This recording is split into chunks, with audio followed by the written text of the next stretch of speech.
तो आदाब, नमस्कार, गुड इवनिंग, सत श्री अकाल। एक बार फिर आप तमाम लोगों का स्वागत है क्राइम तक की कहानी के इस एपिसोड में। उम्मीद है पूरी फैमिली अच्छी होगी, अपना ख्याल रख रही होगी। आज की कहानी शुरू करूं उससे पहले हमारी क्राइम तक फैमिली बहुत सारे ऐसे लोग हैं, फैमिली मेम्बर हैं जो शेर व शायरी गज़ल के शौकीन हैं, शौक़ रखते हैं। हालांकि उनमें से कितने लोग आप उर्दू पढ़ पाते हैं। एक किताब है डॉक्टर जमशेद कमाल अमरोही साहब की, अभी आई है ये। एक इसमें तमाम गज़लें हैं और इस किताब का नाम है परवाज़। तो ये वो बुक है, आप में से जो भी शौकीन है शेर व शायरी के, गज़ल अच्छी पढ़ने लिखने के, तो ज़रूर इसको पढ़िएगा। परवाज़ डॉक्टर जमशेद कमाल अमरोही साहब ने ये लिखा है। सिर्फ आप इनके अपने दो शेर आपको सुनाता हूँ कि प्रवास का मतलब होता है उड़ान। तो इनके जो शेर हैं कि मेरी परवास पर कुछ लोग हैरानी में रहते हैं, बड़े नादान हैं खुद ही परेशानी में रहते हैं। तो बहुत ही खूबसूरत इसमें तमाम शेर हैं, गज़लें हैं और डॉक्टर जमशेद कमाल अमरोही साहब ने जो ये खूबसूरत एक किताब में गज़ल के तौर पर ये सारी चीज़ें लिखी हैं, वाकई वो इसके लिए बहुत ज़्यादा मतलब तारीफ़ उनके लिए जितनी कम की जाए कम है। तो आप में से जो भी लोग शौकीन हैं शेर व शायरी के, तो ये प्रवास किताब मौका मिले तो ज़रूर पढ़िएगा। और बहुत बहुत मुबारक डॉक्टर जमशेद कमाल अमरोही साहब। इस किताब की तमाम गज़लें लगभग मैंने पढ़ी हैं, कुछ आगे चलकर चुराऊँगा भी। और तो बहुत सारे लोग हैं ऐसे जो इन तरह की चीज़ों को पढ़ते हैं और अच्छा भी लगता है, इससे बहुत कुछ सीखने को भी मिलता है। तो ज़रूर आप लोग भी पढ़िएगा। अब आते हैं आज की कहानी के ऊपर। मैंने पूरी कहानी तो नहीं, लेकिन थोड़ी बहुत जानकारी आपको दी थी एक एपिसोड में। आपको याद होगा लास्ट 29 जनवरी 29 जैन संडे का दिन था, दोपहर करीब 12:30 बजे का वक्त था। और उड़ीसा में एक जगह है झारसुगुड़ा, यहाँ पर उड़ीसा के हेल्थ मिनिस्टर, स्वास्थ्य मंत्री नव किशोर दास, तो नव किशोर दास एक सरकारी कार्यक्रम में पहुँचे थे इस जगह पर। और ये उनका पूरा अपना ही इलाका है, झारसुगुड़ा से ही वो विधायक हैं लगातार पिछले 3 बार से। तो वो एक कार्यक्रम में पहुँचे, लेकिन जैसे ही अपनी गाड़ी से नीचे उतरे तभी वर्दी में, एक उड़ीसा पुलिस की वर्दी में एक शख्स आगे आता है और अचानक उनकी गाड़ी से उतरते उन पर गोलियां चला देता है। गोली बेहद करीब से चली थी, सीने में गोली लगी। लोगों में अफरा तफरी फैल जाती है। कुछ लोग अब उस हमलावर को पकड़ने की कोशिश करते हैं, तब तक वो 2 और गोली चलाता है, उसमें एक और शख्स को गोली लगती है। हालांकि वो ख़तरे से बाहर है। कुछ पल के लिए तो ये लगता है कि कहीं ये कोई आतंकवादी हमला तो नहीं है, ये पुलिस की वर्दी में कोई टेररिस्ट तो नहीं है। खैर उसको जल्दी पकड़ा जाता है और पकड़ने के बाद फिर पता चलता है कि नहीं, ये उड़ीसा पुलिस का ही एक असिस्टेंट सब इंस्पेक्टर है जिसका नाम गोपाल कृष्ण दास है। इसके बाद खैर नव किशोर दास जी जो है मंत्री, उनको फ़ौरन वहाँ के लोकल हॉस्पिटल ले जाया जाता है। हालत नाजुक थी क्योंकि गोली सीने में बिल्कुल दिल पे ही लगी थी शायद। उसके बाद उन्हें एयरलिफ्ट कर भुवनेश्वर ले जाया जाता है, वहाँ अपोलो अस्पताल में, लेकिन बचाया नहीं जा सकता था और फिर उनकी मौत हो जाती है। अब उसके बाद से ये बातें थी कि आखिर एक पुलिस वाले ने एक स्टेट के मिनिस्टर को गोली क्यों मारी, क्या रीज़न थी, क्या मोटिव था, क्या मकसद था। उसको लेके तमाम बातें शुरू हो गई। उड़ीसा के जो मुख्यमंत्री नवीन पटनायक, वो खुद नव किशोर दास के बहुत ही करीबी थे और एक उड़ीसा का ये अब तक का सबसे बड़ा एक इंसिडेंट है। वो बड़ा पीसफुल स्टेट है ये, यहाँ आमतौर पे क्राइम और इस तरह की चीज़ें कम होती हैं जो देश के बाकी हिस्सों में होती हैं। तो ये एक मिनिस्टर का इस तरीके से कत्ल, तमाम सुर्खियाँ बनी, न सिर्फ उड़ीसा में बल्कि पूरे देश में। और फिर जिन नव किशोर दास का कत्ल हुआ था वो एक ताकतवर मंत्री थे। कोरोना काल में उन्होंने उड़ीसा के लिए बहुत कुछ काम किया था उस वक्त और उसके लिए बड़ी तारीफ़ हुई थी। और वो सबसे अमीर मिनिस्टर भी थे उड़ीसा कैबिनेट में। उन्होंने इलेक्शन के वक्त में जब अपनी तमाम जायदाद दौलत जो डिक्लेयर की थी, उस वक्त करीब 34 करोड़ रुपीस, एक इंडस्ट्रियलिस्ट भी हैं, वो इंडस्ट्रियलिस्ट हैं, तो उनकी अपनी ट्रांसपोर्ट, होटल, माइनिंग का कारोबार है। उनकी वाइफ के पास भी काफ़ी दौलत है, उन्होंने भी जब डिक्लेयर किया था करीब 30 करोड़। और नव किशोर दास को गाड़ियों का बड़ा शौक़ है, कहते हैं करीब उनकी अस्तबल में कहें तो 80 कारें हैं। तो बेहद अमीर और सबसे अमीर मंत्री उड़ीसा के, एक इंडस्ट्रियलिस्ट, और उनका इस तरीके से कत्ल होना बहुत सारे सवाल और शक पैदा कर रहा था। इसी के बाद फिर अब चूँकि मुख्यमंत्री के करीबी थे, एक ताकतवर मंत्री थे, स्टेट गवर्नमेंट ने एक 7 सदस्यीय कमेटी बनाई जांच के लिए और कहा कि इस कत्ल के मोटिव यानी मकसद को सामने लाया जाए। लास्ट संडे यानी 29 जनवरी को ये कत्ल हुआ। आज फ्राइडे है, लगभग 5-6 दिन हो गए, मोटिव सामने नहीं आया। अब हर एक के मन में है कि आखिर क्या वजह है जिसकी वजह से एक पुलिस अफसर ने अपने स्टेट के एक मिनिस्टर का खून किया। शुरुआती जब तफ्तीश आई तो पता चला कि ये जो एएसआई असिस्टेंट सब इंस्पेक्टर, ये इसी एरिया का है, मतलब झारसुगुड़ा का, जिस एरिया से मंत्री जी आते हैं। फिर इसके बाद फैमिली तक लोग पहुंचे तो पता चला कि 6-7-8 साल पहले इसको थोड़ी बायोपलर की बीमारी थी, जिसमें बड़ा तेज़ जल्दी गुस्सा आता है, आदमी कुछ भी कर सकता है। फिर इसने डॉक्टर से इलाज किया, वो डॉक्टर भी सामने आए, उन्होंने कहा था कि ये मेडिसिन खाते रहना वरना कुछ भी हो सकता है। लेकिन अब वो मेडिसिन ले रहा है कि नहीं ले रहा है ये पता नहीं, फैमिली को भी पता नहीं, क्योंकि बीवी का कहना था कि वो अपने घर से करीब 300-400 किलोमीटर दूर ड्यूटी करता है, तो अब डेली दवा खाता है कि नहीं उन्हें नहीं मालूम।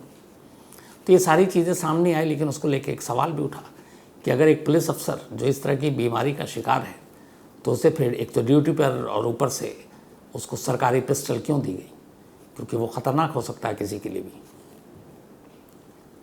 तो खैर ये सारी चीज़ें चल रही थी, इधर कमेटी भी बनी, इंक्वायरी भी हुई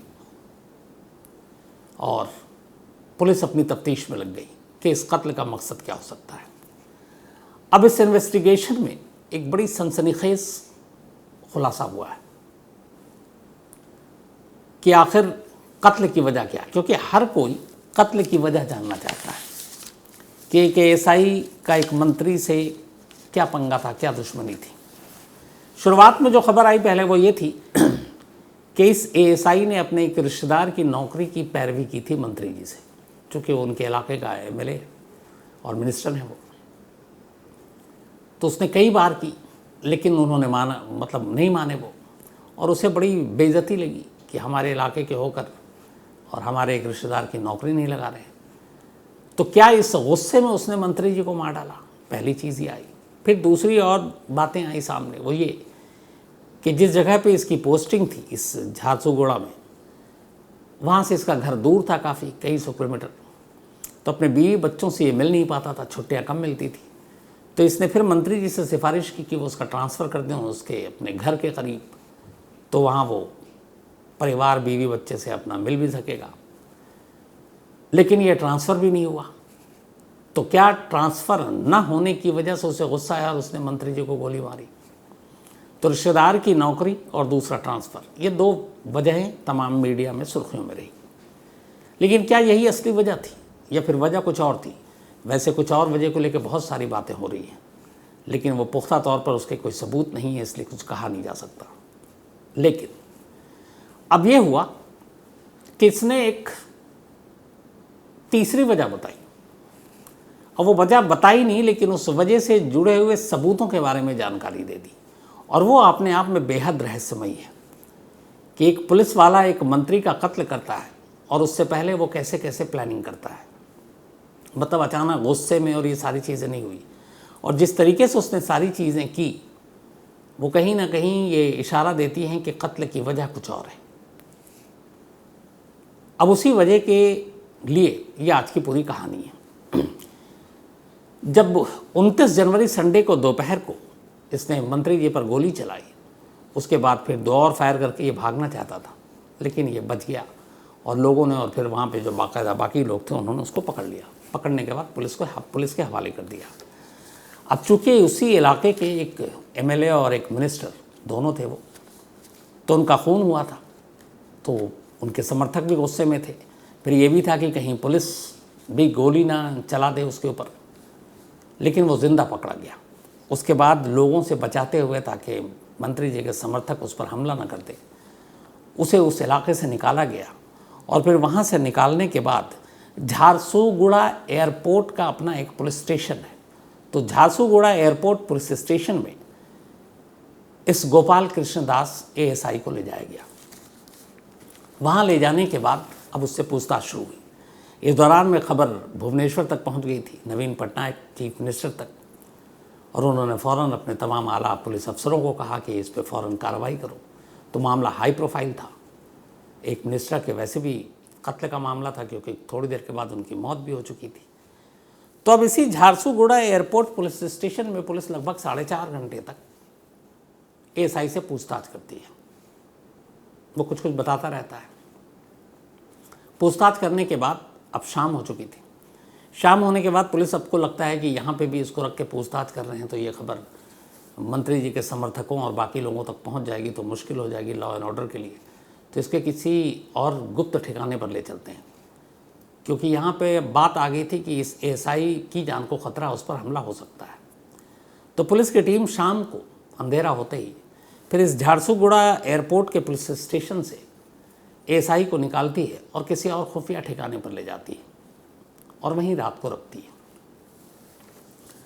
अब इस दौरान अब चूंकि मौत की खबर चारों तरफ फैल चुकी थी, अब पुलिस उससे पूछताछ करती है कि तुमने क्यों किया ऐसा, वजह क्या थी।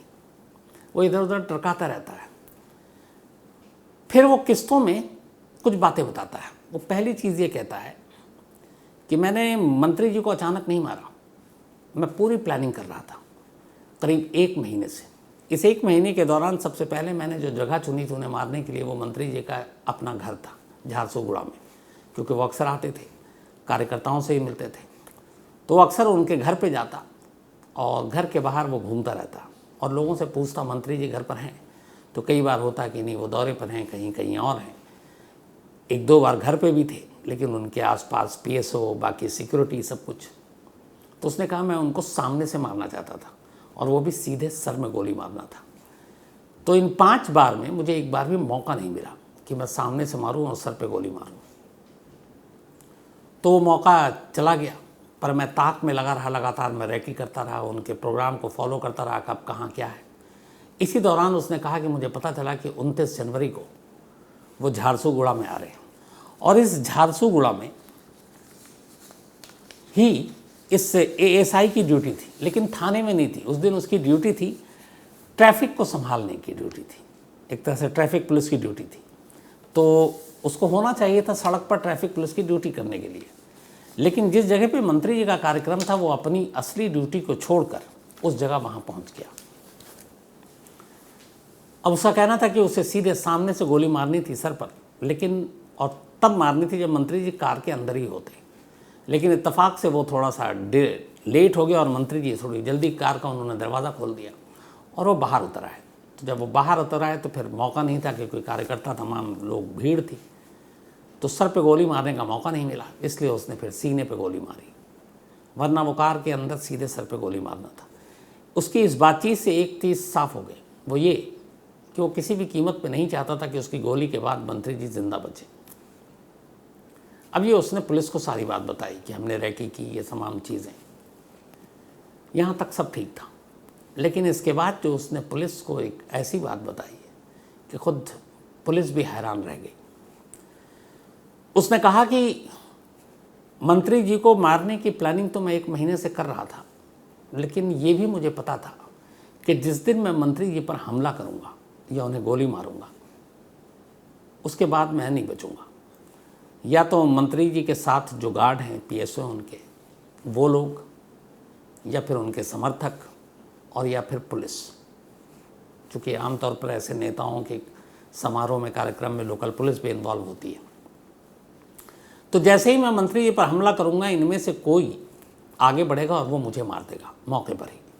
तो मेरे जिंदा बचने की कोई गुंजाइश नहीं मंत्री जी को गोली मारने के बाद। उसने कहा ये मैं मानकर चल रहा था कि मैं इधर मंत्री जी को मारूंगा और सामने से या तो उनके समर्थक या उनके गार्ड या पुलिस वाले मुझे मार देंगे गोली।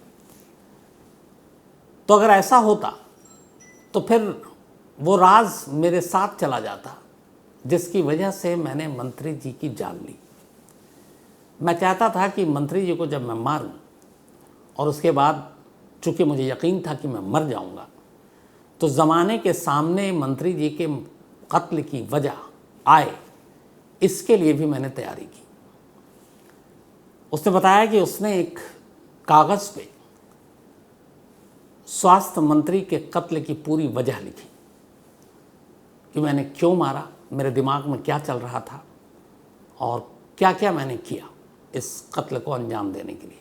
बोला मैंने डिटेल में एक कागज़ में वो सारी बातें लिखी, यानी कत्ल का मोटिव, मकसद जिसको सब जानना चाहते हैं, वो उसने अपने हाथों से एक कागज़ में लिखा और लिखकर उसने बोला कि मैंने उसको अपनी जेब में रख लिया 29 तारीख को, जिस दिन ये मौका मिला, और अगर उस दिन मैं कामयाब ना होता तो शायद उस कागज़ को फाड़ देता।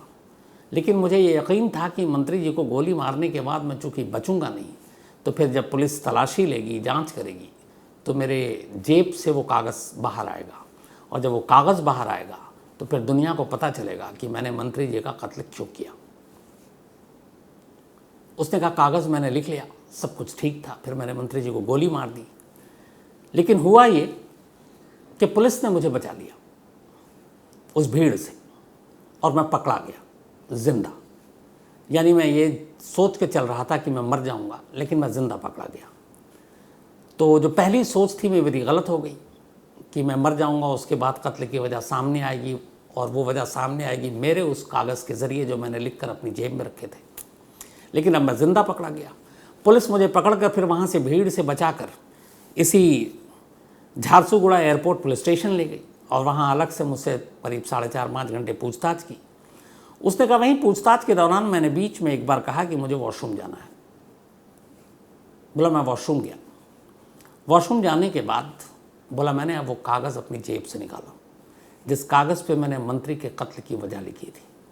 चूँकि अब मैं ज़िंदा था, मरा नहीं, तो मेरे लिए अब ये कत्ल की वजह को इस वक्त आम करना मुनासिब नहीं था।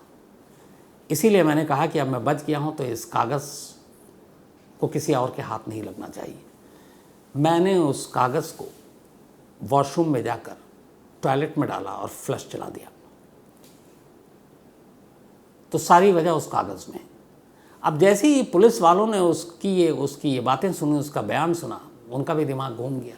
अब उससे पूछ रहे हैं कि तुम मोटिव बताओ। 5 दिन हो गए वो अपनी ज़ुबान नहीं खोल रहा, वो भी पुलिस वाला है, उसे सारे तरीके पता है।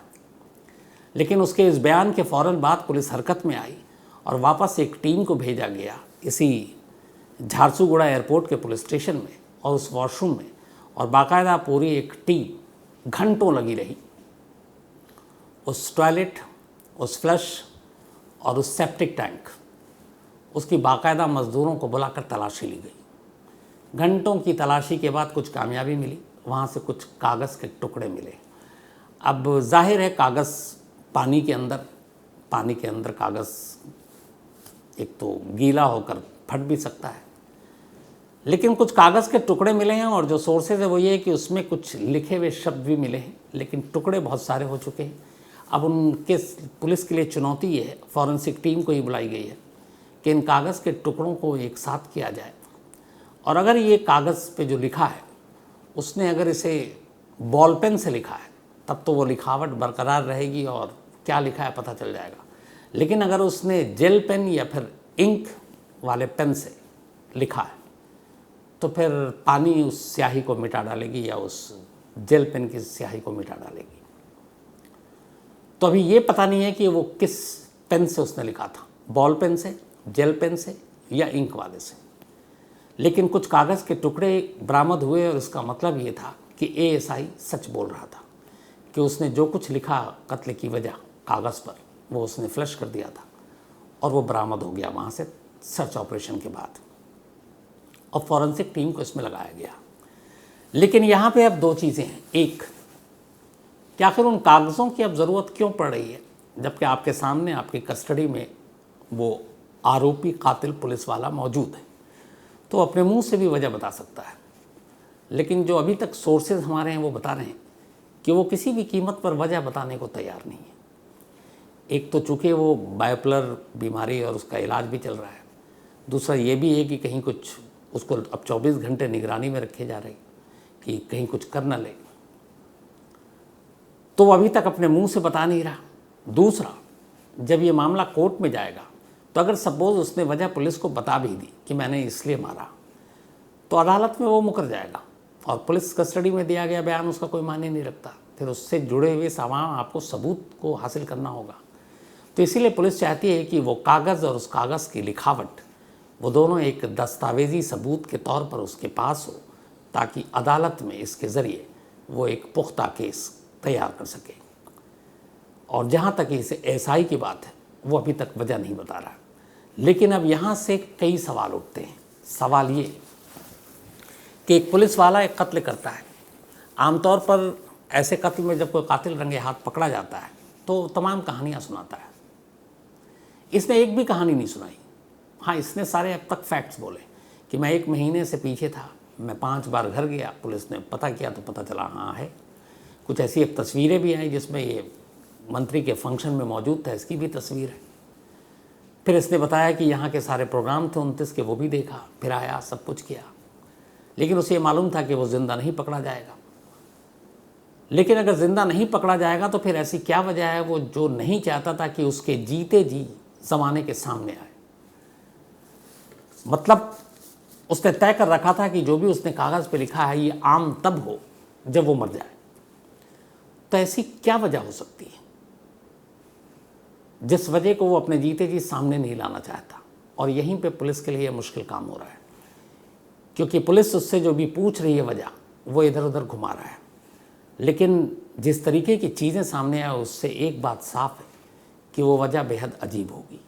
अब वो वजह किस हद तक कहाँ जाकर ले जाए इस केस को मालूम नहीं, लेकिन पुलिस कोशिश कर रही है कि उस कागज़ के टुकड़े के ज़रिए और बाकी चीज़ों के ज़रिए, क्योंकि अब पुलिस का काम है, अगर स्टेट के एक मिनिस्टर का कत्ल होता है और एक पुलिस अफसर करता है तो उस कत्ल का मोटिव क्या था ये पता करना ज़रूरी है। और पुलिस इस काम में लगी हुई है। लेकिन हैरानी मुझे भी इस बात पे खुद है कि ऐसी क्या वजह हो सकती है जो वो लिखता तो है लेकिन फिर ज़िंदा पकड़ाने के बाद उसको डिस्ट्रॉय कर देता है। और वो नहीं चाहता है कि उसके जीते जी ये वजह सामने आए। तो क्या उसके जीते जी ये वजह सामने आ पाएगी, क्योंकि सारे राज उसी के सीने में है। खैर, जो भी हो, इस केस पे हमारी नज़र लगातार बनी हुई है, हमारे रिपोर्टर भी वहाँ पर हैं, तो जो भी अपडेट होगा हम आप तक ज़रूर पहुँचाएँगे। तो ये थी वो कहानी जो उड़ीसा के एक मिनिस्टर के कत्ल से जुड़ी हुई है। अब कहानी का सिलसिला ख़त्म करूं उससे पहले वही अपना सिलसिला, आज पार्थ निमरानिया, इनका जन्मदिन है, तो हैप्पी बर्थडे पार्थ। और ये भरत निमरानिया जी के बेटे हैं, and thank you so much आपके मेल के लिए भी।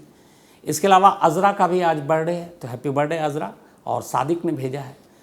चौधरी विकास गणेती, इनका भी आज जन्मदिन है, तो हैप्पी बर्थडे चौधरी विकास साहब, और ये विकास ने भेजा है। साथ ही फरहान शरीफ का भी आज बर्थडे है, तो हैप्पी बर्थडे फरहान। और सलमान शरीफ ने भेजा, उनके बेटे हैं ये। प्रीति सिंह, इनका भी आज जन्मदिन है, तो हैप्पी बर्थडे प्रीति जी, और ये अंकुर पांडे जी की पत्नी है। अभय कुमार सिंह, इनका भी आज बर्थडे है, तो हैप्पी बर्थडे अभय, आप हमेशा अच्छे रहें। और आपकी सिस्टर ने आपकी बहुत तारीफ़ की है। प्राची सिंह ने भेजा, उनके ये भाई हैं। साथ ही श्री, इनका भी आज जन्मदिन है, तो हैप्पी बर्थडे श्री, बल्कि इनके घर में 3 खुशियाँ हैं एक साथ। आज श्री का जन्मदिन है, और इसके अलावा इनके मॉम डैड यानी mummy papa Divya and cashew, इन दोनों की मैरिज एनिवर्सरी भी है। तो आप तीनों को बहुत बहुत बधाई। और ये प्रमार करण ने भेजा है इजराइल से। साथ ही शंकर प्रजापति, इनका भी आज बर्थडे है, तो हैप्पी बर्थडे शंकर साहब। कुंदन कुमार चौरसिया का भी आज जन्मदिन है, तो हैप्पी बर्थडे कुंदन जी। इसके अलावा फैयाज़ ओवैसी, इनका भी आज बर्थडे है, तो हैप्पी बर्थडे फैयाज़। और मोहम्मद दानिश ने भेजा है।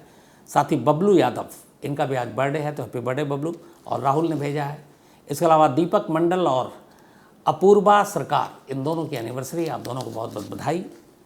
प्रवीण कुमार जीन से thank you so much Praveen ji, और जो भी आपने लिखा। इसके अलावा आबिद हसन छत्तीसगढ़ से हैं, thank you so much Abid आपके मेल के लिए। भरत शर्मा, ये इन्होंने एक मेल भेजा, तस्वीरें भेजी। ये जीआईपी पहुँचे थे उस दिन, बजट का वहाँ से आज तक का लाइव चल रहा था। और इनके पिताजी विष्णुदत्त शर्मा जी, वो भी साथ थे, पर ये उम्मीद में थे कि मैं वहाँ मिलूँगा, लेकिन वो बजट सेशन था। क्राइम सेशन में कभी आपसे ज़रूर मुलाकात होगी। अजय सांगवान और संजीव कुमार, ये ब्रिस्बेन से हैं दोनों, थैंक यू सो मच आपके इस मेल और प्यार के लिए। और आरुषि केस में अपडेट पूछा है, तो अपडेट कुछ नहीं है। हाईकोर्ट के फैसले को सुप्रीम कोर्ट में चैलेंज किया गया है, सीबीआई ने किया है, क्योंकि हाईकोर्ट ने आरुषि के माँ बाप को बरी कर दिया था। तो सुप्रीम कोर्ट में ये केस अब भी पेंडिंग है, सुप्रीम कोर्ट से अब भी फैसला आना बाकी है। तो फिलहाल आरुषि केस में कोई भी अपडेट नहीं है। तो आज कहानी में इतना ही। अब आपसे मुलाकात होगी कल रात 9 बजे किसी नई कहानी के साथ। तब तक अपना ख्याल रखिएगा। Thank you very much.